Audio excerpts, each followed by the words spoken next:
It's so easy to be great nowadays because most people are weak. This is a softened generation. So if you have any mental toughness, any ability, if you have any fraction of self-discipline, the ability to not want to do it, but still do it. See, a lot of people pretend that they want more out of life, but all you have to do is watch their actions. Watch their actions. Watch what they're doing.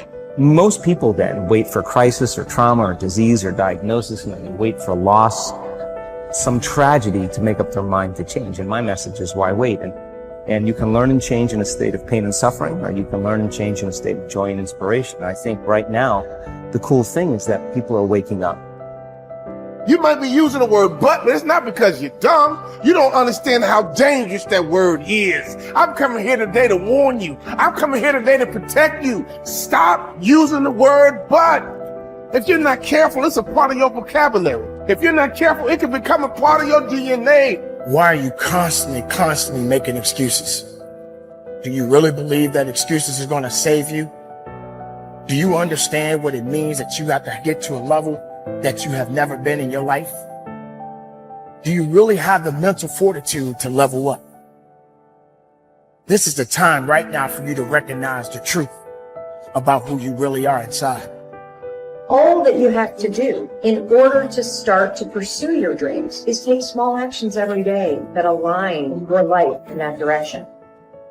All you have to do to kill procrastination is just start. You just go, and procrastination dies. So don't wonder how you overcome procrastination. It's easy.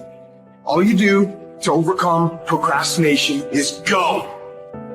Very few battles are won under ideal circumstances. So you gotta simulate and practice the unknown so that the unexpected will not derail you. Every morning when you get up, ask yourself, how can I put myself in a place where I'll be uncomfortable? See, you have to master the unknown. You gotta master your fears. You gotta master the unexpected. So when it happens, you are prepared. This is the time to recognize your potential, your truth. Everything about you is beautiful. Recognize your purpose in this world. We are all responsible. We are all made to do great things. You know, if you start with the presumption that there's a baseline of suffering in life and that can be exaggerated as a consequence of human failing, as a consequence of malevolence and betrayal and self-betrayal and deceit and all those things that we do to each other and ourselves that we know that aren't good, that amplifies the suffering. That's sort of the baseline against which you have to work.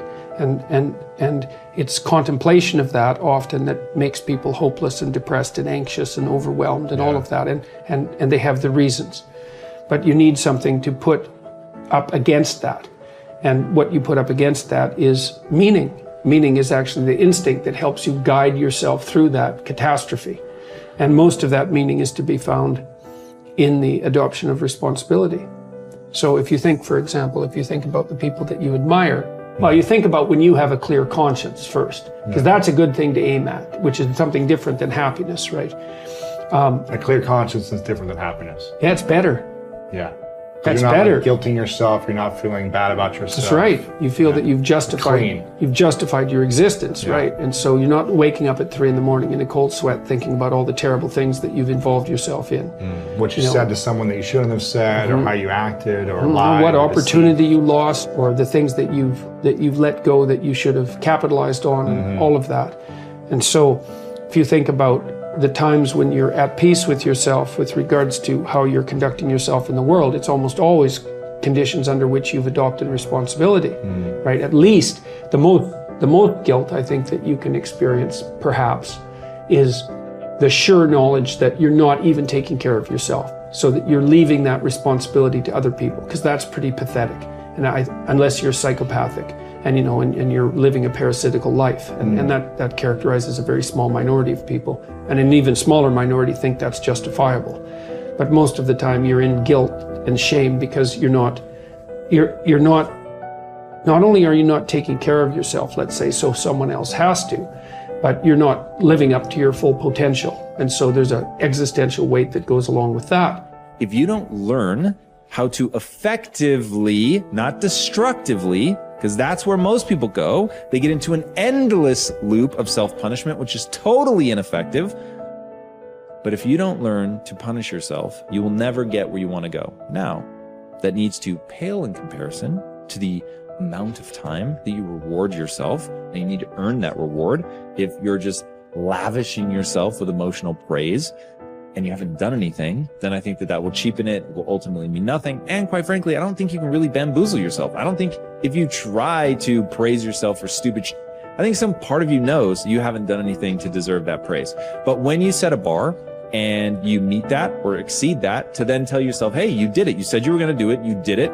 And that is worthy of praise. And getting good at praising yourself is incredibly important. And I think that most people have a very hard time doing both. Most people don't know how to effectively praise themselves. They don't know how to get themselves, first of all, to do things that are praiseworthy. And then when they do, they don't take the time to emotionally reward themselves, meaning you actually have to feel it. It can't just be intellectual. You've got to actually feel that. And the same with punishment. If you say you're going to do something, even if nobody's watching, and you don't do it, then you need to emotionally punish yourself. None of you will ever know whether I actually get out of bed in 10 minutes or less or not. But I say I do all the time. But every time I miss it, even if I miss it by seconds, I just gave myself the chills. Even if I miss it by seconds, I will punish myself for that.